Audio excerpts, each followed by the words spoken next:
Hey, my name is Keelan Burrow, and today I'm going to be talking about self-criticism. And every human on this earth has self-criticized themselves at least more than once before, whether it was good criticism or bad criticism.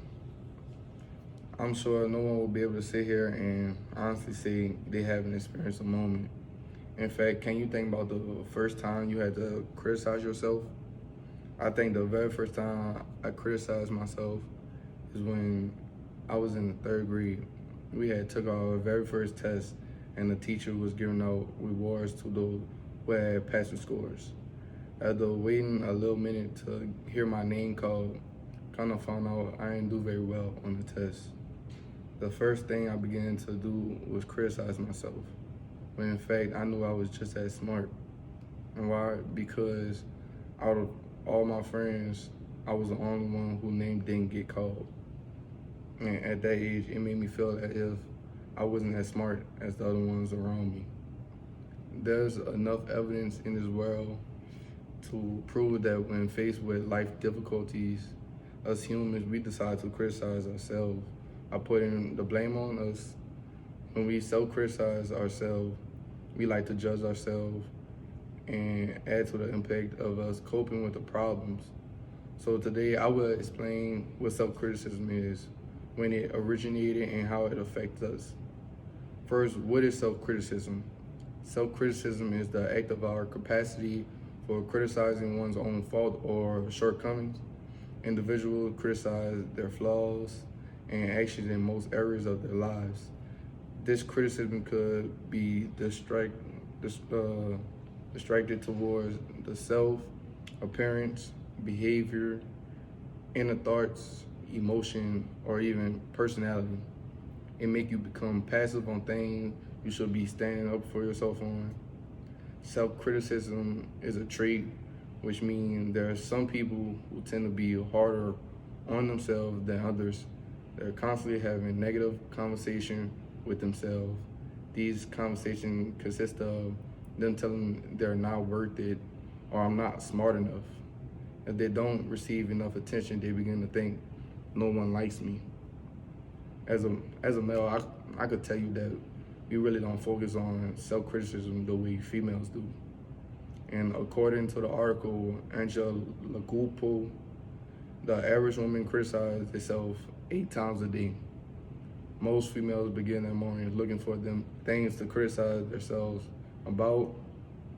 Females are most focused on physical appearance, weight loss, weight gains, jobs, and even being complimented. And that's how the criticism begins. Now that you have an idea on what self-criticism is, I'm going to explain when it started and how it affected me in my early age.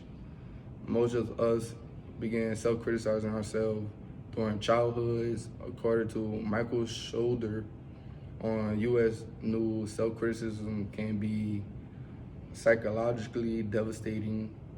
Researcher Garland Sauer say it caused by two possible factors, such as harsh families or genetic fix with the habit to seek flaws.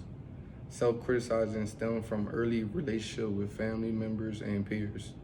Some parents were less affectionate, controlling, and had high expectation on certain things, and criticizing from them being self-criticizing for many. Siblings were better academically in sports or other areas and received more attention and praise. I personally allowed myself to put inside my head that when I was younger, I wasn't smart enough in school because everyone else did better than me and had better grades. I began to tell myself I wasn't good enough to play. Let's not forget, friends can contribute to self-criticism by having things I wish they had. But also during those times, I let myself criticizing turn into motivation for me. It was useful when I attempted to overcome a weakness or bad habit. It also increased my self-awareness. It made me push myself to be the confident person I am today. Now that now that you know where self-criticism comes from and my experience with it, let's close with how it affects us mentally and physically. Mentally and physically, self-criticism is damaging more people than it is helping. According to the article, The Hazard of Self-Criticism by Golan Sahara, self-criticism contributes to depression, anxiety, eating disorder, drug abuse, and more. Self-criticism push some to withdraw or even isolate themselves. It controls other people than it controls it.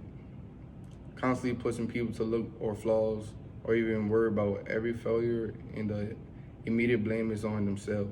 They avoid risking or expressing their own opinion. It makes people impossibly hold high standards on themselves. Some fall deep in self-criticism than negative thinking already programmed to their brains.